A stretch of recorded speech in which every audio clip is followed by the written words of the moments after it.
Greetings and welcome to In-Depth. I'm Dike Rostant. Don't you appreciate when that store you've been missing out on opens extra hours to allow you to do your shopping? Better yet when it's leading up to a public holiday. But do longer hours mean more pay for workers though? Education Officer at the Human Resource Managers Association of Trinidad and Tobago, or HRMAT, Bonnie Rambhajan, she joins us to discuss employment practices that we may not always think about during holiday periods.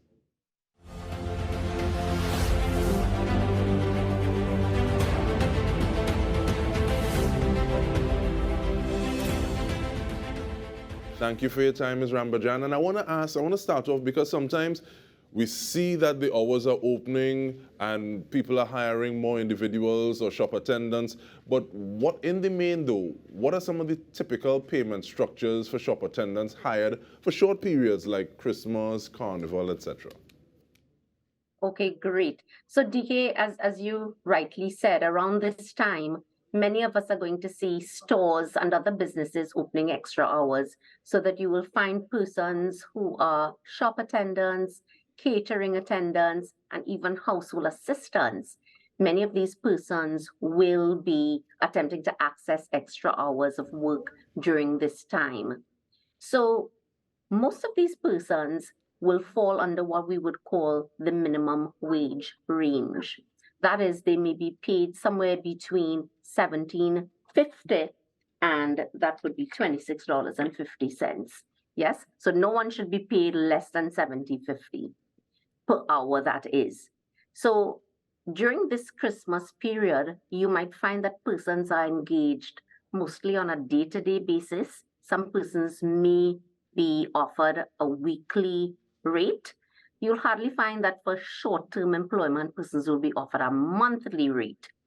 So how it works is if we're looking at the minimum wage itself, which is $17.50, then persons may be offered $140 a day. That's for an 8-hour day, or $700 a week. And that, of course, is for a 40-hour week.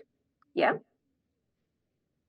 Okay, and I'm glad that you started setting the context like that because it was an oversight of mine. I didn't even think about persons who are in people's homes in terms of like performing domestic roles and duties as well.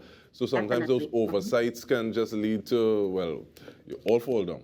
But in terms of potential employees, people who are looking for this sort of employment during this period, what are some of the things that people should be mindful of in terms of like going into a situation, or some of the things that may factor, okay, let me try to look for employment there as opposed to there? Okay, great. So when we're talking about holiday employment, this is going to be short-term employment. Things like vacation, sick leave, personal leave, maternity, they don't really come into play. So DK, what I'm going to tell you about would be some of the things that we should pay attention to.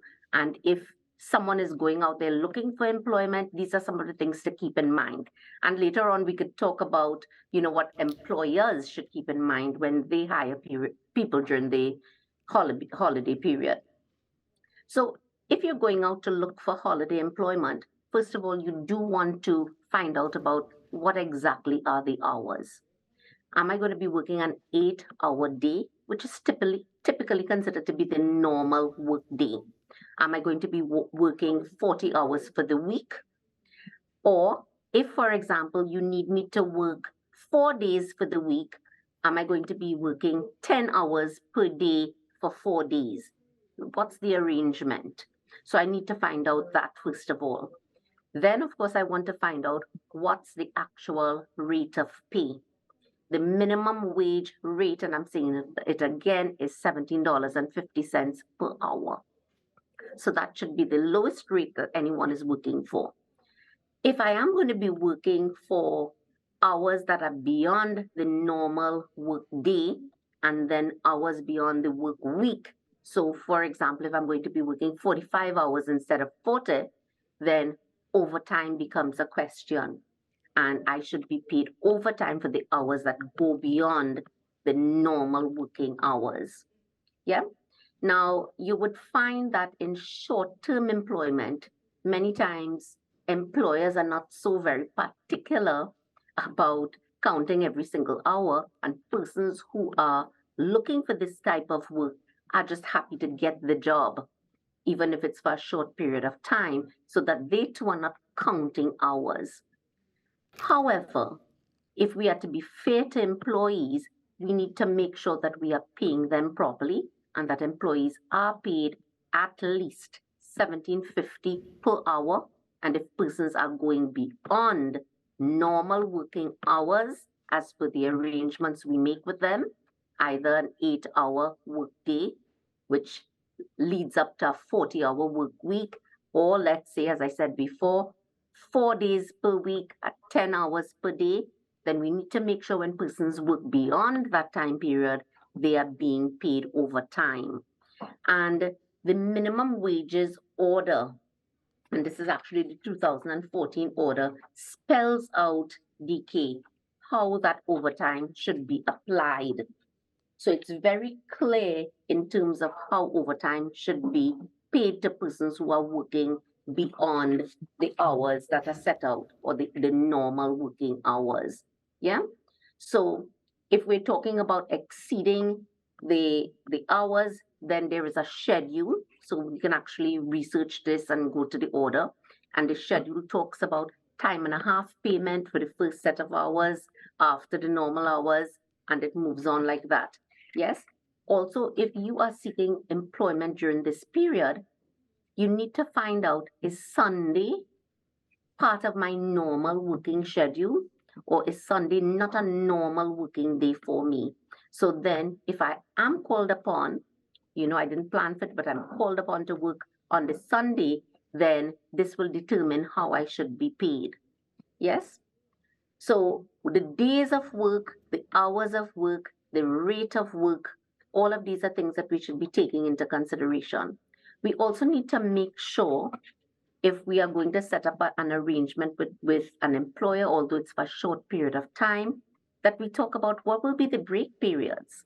Because when we talk about an 8-hour work day, and persons being paid $17.50 per hour for an 8-hour work day, we also need to make sure that an hour for lunch or some period is set aside for lunch and also for breaks.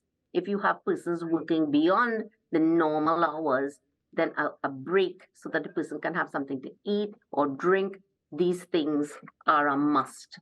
So again, just to summarize, if I'm seeking employment, I want to make sure with the employer that we're on the same page in terms of what are my hours of work? What are my days of work? Yeah. What's the rate at which I will be paid? How will overtime be handled? Will I have breaks? Will I have a paid lunch hour and paid breaks so that I can eat, etc.? Yeah. No, but you see, you're saying these things, and some of the things that I'm thinking about is that every conversation has every dialogue has an element of power in it. But if I am looking for a short-term period of contract, many times if I say no, it'll be like, all right, well, I guess somebody else. So these are some of the things that come into play. I remember before hitting my teens, I was taller than some adults, so I could pass. So, and I remember my children laughing at me when I tell them that I used to earn $125 a week, and this is working in a supermarket. So, and I don't remember really getting breaks and stuff that much, and this is Sunday to Sunday. So what are some of those things that come in? Is it that people are a bit maybe reticent to ask some of those questions?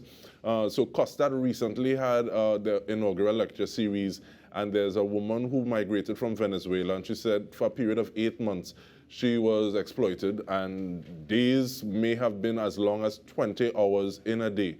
So what are some of those things in terms of like the level of power that people are able to, an agency that people are able to bring to bear when looking to organize these things? And this is from the side of the potential employee, not even the employers yet, who I want to get to as you do. Yeah. So, Dike, definitely when we're talking about real life situations, and as you said, agency power, and we're looking at short-term employment, and especially if you're looking at low-skilled employment, and then you've just brought in the point of the immigrant worker who may not even have, the papers, as we will say in Trinidad, to be able to work. then the issue of power and agency really become huge factors. And the reality is that when we're talking short-term employment, the employee may not really have any, again, I'm going to use a phrase we like to use very loosely, may not have any leverage really to be able to force the employer to do the right thing by them.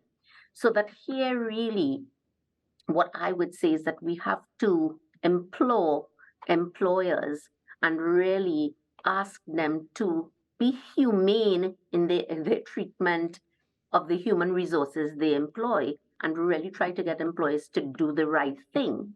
Now, when we are talking about longer term employment for persons in roles like shop assistants, catering assistants, etc., you will find that there is some redress. For example, many persons who have issues with employers may turn to the Labor Inspectorate, which is an arm of the Ministry of Labor, and may take up a case there.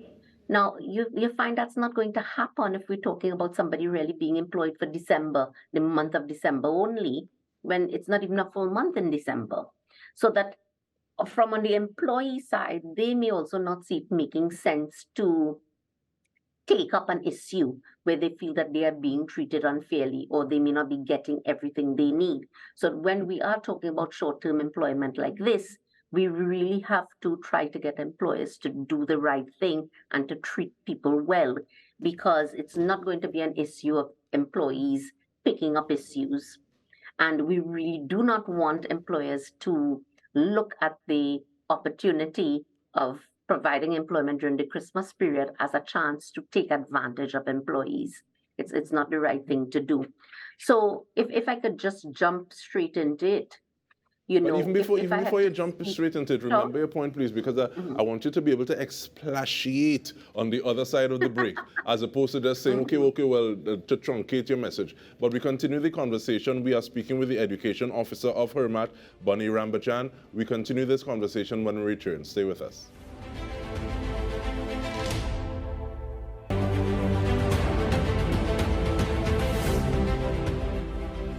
And we see why she is currently poised as the Education Officer of Hermat. We are getting a wealth of information from Bunny Rambhajan. Thank you for staying with us. This is In Depth with me, Dike. We are talking about holiday employment practices. And sometimes the hours are longer and we like it, we appreciate it, but how is that pie split? But there was something that you wanted to get into, Ms. Rambhajan. So please. Okay, DK. So I guess I was going to jump in and say, if I had to chat with employers, what would I say to them? Yeah. Because as you rightly said, there's no question that the power rests with the employer, especially when we're talking about short-term employment. And you brought up the phrase agency. But the employee who's seeking short-term employment during the Christmas period typically would be someone who's either unemployed or underemployed. And the agency definitely is not going to match the agency of the employer. So what are some of the things that I would like employers to do when treating with employees? So I want employers to think about the hours. If you are employing persons, let's say 5 days for the week, and we're looking at 8 hours, 8 hours is the normal working day typically. Then beyond that, we're looking at overtime, and I'll treat with the overtime separately in a little while. So we're looking at a 40-hour work week as being normal. Otherwise, if you just want to open your shop or your restaurant, your diner for 4 days, and then you want the person to work for 10 hours, 10 hours becomes a normal day in that arrangement. But make sure that you are letting the prospective employee know what the normal working hours are. Please don't tell the employee he or she is going to be working for 8 hours and then try to keep them on for 12 hours and then pay them the same amount of money at the end of the day. That's definitely not anything that Hermat will support. So please specify the hours, whether there's going to be overtime or not, whether there's a possibility of overtime. Remember that the rate can only go as low as $17.50. Yes. And let me chat a little bit now about the overtime. in terms of how the overtime is worked out. For overtime work beyond 8 hours on a working day, the first 4 hours that you go beyond that 8 hours, we will be talking about 1.5 times the hourly rate. That's 1.5, the hourly rate. For the second 4 hours worked beyond, that's the second 4 hours worked beyond the typical normal work day, which is 8 hours, then we're talking about 2 times the hourly rate. And thereafter, it will be 3 times the hourly rate. And for overtime, which is worked beyond 10 hours, if you're one of those persons who's working 10 hours for 4 days, for the first 4 hours, 1.5 times the hourly rate. For the second 4 hours, 2 times the hourly rate, and thereafter, 3 times the hourly rate. And for any time that's worked on an off day, on a day when the person was not scheduled to work, then the first 8 hours, it's 2 times the hourly rate, and thereafter, 3 times the hourly rate. If somebody works on a Sunday, where Sunday is not the normal work day, then the first 4 hours, it will be time and a half. Second 4 hours, 2 times the normal rate, and thereafter, 3 times. Yes? During the Christmas period, I suspect that employers who employ people for short-term employment, they're going to make it clear that Christmas Day, Boxing Day, and so on will not be working days. So I'm not going to be paying you for those, even though those days may be sandwiched in between days that you are expected to work. So going back to what I'm talking about, I will remind employers, be mindful of the hours, the rate, how we treat with overtime, and also going a little bit beyond that, Dike. Employers also need to make sure, and in keeping with, now I'm not just talking HR, but I'm talking a little bit of HSE here, health, safety, environment, welfare and well-being, that kind of thing. Employers also need to be very mindful of welfare facilities. Are we putting things in place for employees to be able to have access to drinking water, have a clean place to have lunch, have access to bathroom facilities? These are important. Also, and I know earlier you said you didn't really think about, when we talk about holiday employment, you didn't think about the domestic workers, for example. But that's big during Christmas time, because many people who may not access the services of domestic workers all throughout the year may do so at Christmas time. So when we have domestic workers coming to our homes and they're working inside and outside, sometimes in the yard, what happens when we are asking them to use cleaning agents, chemicals? Are we going to provide them with gloves, for example? Goggles, if it's really, very strong chemicals that we might be using to clean the yard? If we have them using ladders in the yard, are we going to provide them with harnesses? Or at least find a way to make whatever they're doing for us, make it a little bit safer. Sometimes people hire people to do things like clean their water tanks during Christmas. That is what HS people will consider to be an enclosed space. So we do need to think about all of these aspects of safety, even when we are hiring persons in what we might consider to be work that, well, that's not industry, it's not work in an industry, that's work in my home, that's domestic work. But we still do need to consider all of these HSE issues. As employers, we need to be mindful of the fact that we want to keep our employees safe, even when the employees are in our home. And even again, if we're talking about shop assistants, catering assistants, then health and safety, again, they must be at the top of our list. And of course, they, as well, as I started off saying, welfare facilities, the basics, that must be in place. And sometimes it seems as though we could say, well, yeah, man, it's nothing much, but then it begs the question, if it's not much, why you don't do it? But I'm glad you're able to lay out some of these things, because outside of appealing to humanity, sometimes we need to know what the letter of the law states and what some of these policies are. But you spoke about special provisions and you itemized some things. In the 2 minutes that we have, are there more specialized, or are there special provisions for individuals with disabilities within the context of the conversation? Well, there aren't special provisions per se, but there are two things that I'd like to say. One, please give the opportunity to persons with disabilities to access holiday employment. I think too many times we do not provide the opportunity for persons to be able to contribute in ways that they can. And also, if you do have persons with disabilities working with you, try to be mindful, try to be humane and kind. And in the same vein, I would also say, DK, if you have pregnant women working with you, you have very young people, students who are doing vacation jobs, always try to put a little bit of extra care into how we handle these employees. And also along that line, if you do have an employee who is working in an isolated area, in a very lonely or secluded area, let's say car park attendants, for example, who may be, in a dark, deserted area for many hours, we can consider that to be lone work. HSC people will call it lone work. And again, we want to make sure that we put things in place, cameras, checks, and of course the welfare facilities to make sure that these lone workers have water, washrooms, etc. So really it is, I would say, to wrap up, DK, if we apply the golden rule and if we treat people the way we would like to be treated, I feel we'll be on the right track. And I really want to thank you for this. I can see some people saving this, looking at it on digital platforms, Facebook, YouTube, and going back to it and say, Miss Bonnie say. So even like, but really there's a lot of information that we just would have covered, and I want to thank you for that. Bonnie Rambhajan, Education Officer at HERMAT, and on behalf of the entire TTT News team, we've been talking about employment practices, short-term employment practices. I really enjoyed the conversation, and we want to thank you so much for joining us.